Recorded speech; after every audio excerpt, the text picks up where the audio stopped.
I met Elaine on a rainy afternoon in 1989. She wore a red raincoat, carried a broken umbrella, and smiled like she had known me forever. I was 42, divorced, and not looking for anyone.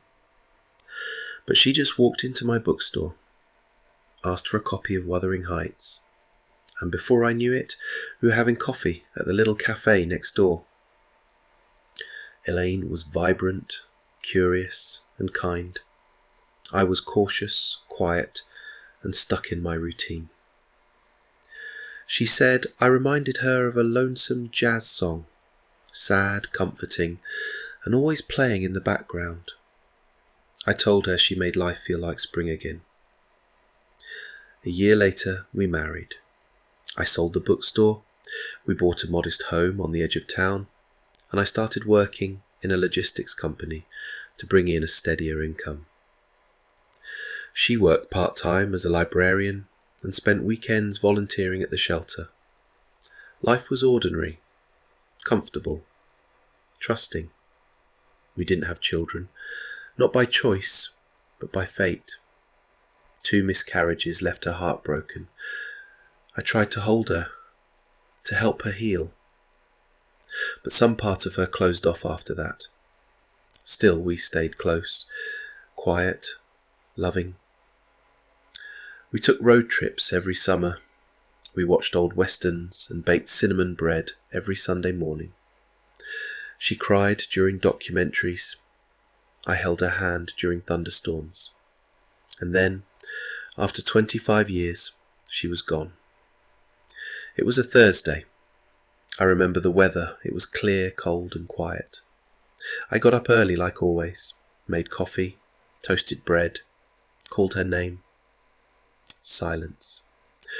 Her side of the bed was cold. I checked the bathroom. Empty. No note. Her purse was gone. Some clothes too.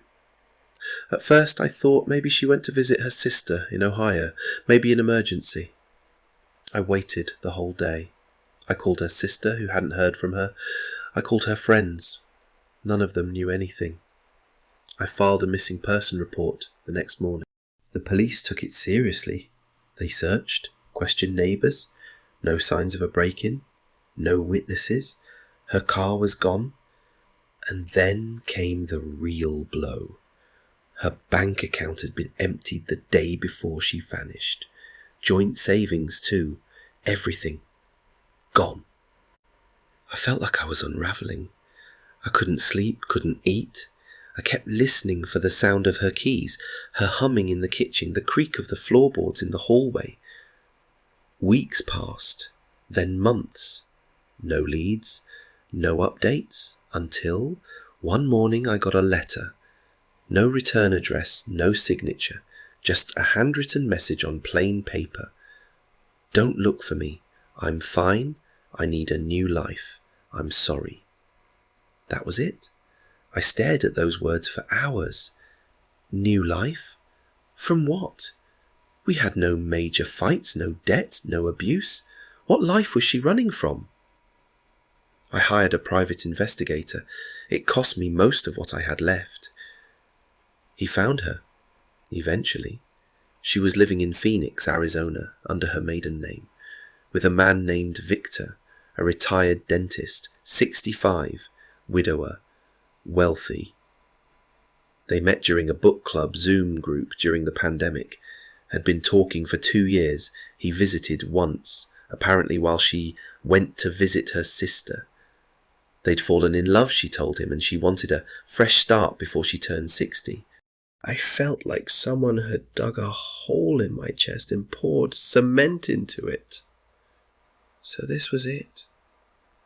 A new chapter? Was I just a forgotten prologue? I considered going there, seeing her, demanding answers. But what would that change?